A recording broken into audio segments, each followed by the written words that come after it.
Hey guys, what's up? In today's video, I want to talk about my work because I had a few requests on Twitter and on YouTube where people are like, hey, what do you actually do in your day-to-day job? And I said, look, I'm an art director, I'm trained as a designer, that's what I do, I live in London. So people get excited and they're like, oh my God, I also want to become a designer and I'm young and I'm, just graduating from school and I'm thinking what I should study and should I become a designer? So I had a few requests like that. So I thought I'd make a video today in which I basically talk about my experience as a designer, as an art director. I'm in the industry now for 5, 6, 7 years. I work in an experiential agency. I worked across different agencies. So I think for someone who's considering to be trained as a designer or go into the creative industry, this video might actually be quite helpful. Now, let's start at the beginning. I didn't make any notes for this, so I'm just going to kind of freestyle and talk about, what my experience is.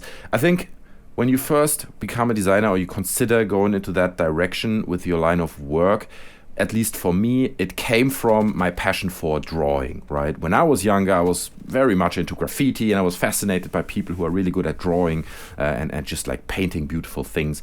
And I was like, yeah, I kind of want to do that. That's nice, And then you see cool product designs and you're like, oh my God, yeah, I want to go into that world without really thinking about where it might go. So then I was lucky enough to get into a university that was all about communication design. I studied in Munich at that time. And quite quickly you realize that it is very different, at least from what you expect. You do get trained in typography and, you do learn painting and we at least at that time learned traditional painting. But then as you go on, they do teach you a little bit about software, whether it's Photoshop or we learned a bit of Cinema 4D at that time and the whole Adobe suite. But they don't really go into it, and it's very much up to yourself to learn it properly. So I had a lot of people who studied with me at my design school, and when they graduated, they had literally no idea how software worked and how all these Adobe programs, for instance, work in depth. And then, I met them 5, 6, 7 years later, and they don't have any jobs in the creative industry because obviously you need to be good with this kind of software. At least if you want to start as a designer, you need to have a certain skill set and you need to be able to draw and you need to be able to use Photoshop. You need to be able to use Illustrator. So to anyone who's considering to go into the creative industry, I highly recommend, learn these softwares now by yourself. Try to get passionate about it. Do little projects by yourself, whatever. Say, I want to create a self-portrait in Illustrator or Photoshop.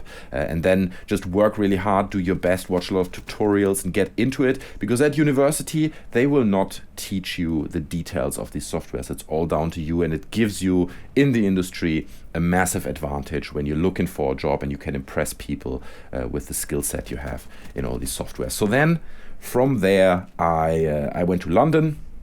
Like I said, I studied in Munich and then I studied in London for a few years, did a master's degree here. And then after that, I went into the industry. And I was lucky because I got an interview with a quite big, I'm not going to give any names, but a quite big, well-renowned experiential agency. And that's the other thing. What's experiential design, right? So in a traditional sense, design is very much about layout. It might be about web design. There's product design. There are all these aspects of design. But experiential design in particular is much more about bringing brands to life in experiences, if that makes sense. So that applies to, for instance, Sony launching their new phone and creating a launch experience event where all the press goes. That's experiential design. But then also this new chocolate bar wants to hand out 1 million chocolate bars for free. You could just go there and put them in people's hands, but maybe you want to do a bit of theater and fun around it and just make it a bit more interesting, creating experiences that bring brands to life beyond only the products themselves, I guess.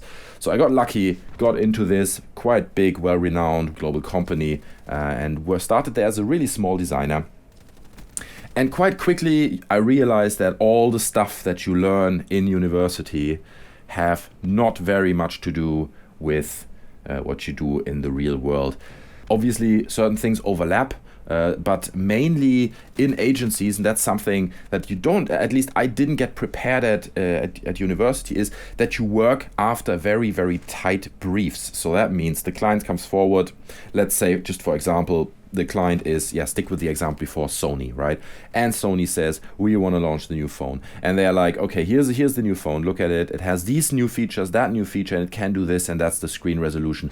Make an experience that brings that to life, that shows you how you can bring the screen resolution to life and illustrate that to the people and do this. And you need to come up with ideas that are very, very restricted around like all these parameters that the client sets. Now, if you would just be a designer and you can come up with fun stuff and then sell it to the client, that would be fine. But in most agencies, what happens is you have a creative department and then you have some kind of account handling department, which means these are the guys, the account handlers, who only speak to the client. And I will sell my idea that I have to the account handlers, and these people are very, very critical, and they kind of put it on themselves that they think they know exactly what the client wants. And at that point, your job as a designer has just become very political and very diplomatic, in the sense that you are sitting in big meeting rooms with loads of people who wear suits and who have no background whatsoever in creative work, and you have to sell them your idea and make sure they like it. And they are not even the client. The client might say, yeah, that's great, we want this.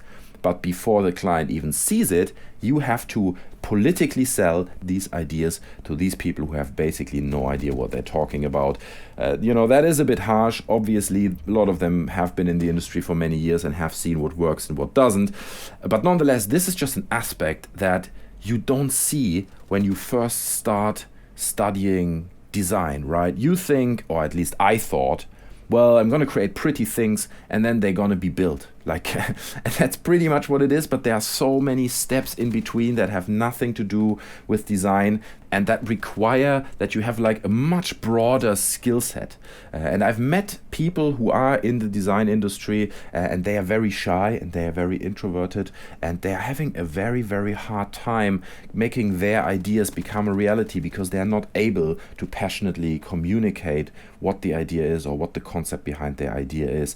So before you get into the design industry and you think about studying design or anything that relates to the creative industry, I really recommend to do a bit of research. This is obviously just one video. I'm sure there are hundreds of other videos that show different angles on YouTube to the creative industry. These are just my thoughts and that's my experience. And I just thought I shared with you guys because for some reason becoming a designer still has this kind of halo around it, right? A lot of people, they work in banks or other offices and they're like, I wish I could be a designer. And I thought this video hopefully kind of clears up with that a little bit, in the sense that it's not all amazing, it's not all that great. You're not spending your whole day creating these amazing, beautiful things, and then once you finished one beautiful thing, you go to the next one.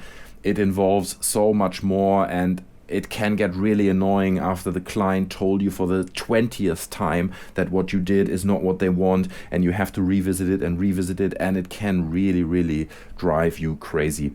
But anyway, guys, these are just my thoughts. It would be really interesting to hear a few other people's experiences. Maybe you are already in an agency and you have a very different experience. You can post all that down in the comment section below. I'd be really interested in hearing your thoughts. Also, if you have any questions to this topic, guys, I'm really, really happy to assist and kind of share my views on it. Post anything that you might want to know down in the comment section as well, and I'll make sure I get back to each single one of you guys. So guys, I hope you enjoyed the video. There are many more things that I could talk about in regard to this topic, but I think I'll keep it a bit short, a bit condensed, and I hope it was a little bit interesting. If it was, then you can leave me a like, you can share the video, you can subscribe to my channel. Normally I do more like video game news related videos, but anyway, I thought that would be a fun one. So guys, hope you enjoyed it, take care, and I'll see you next time. I'm out, bye.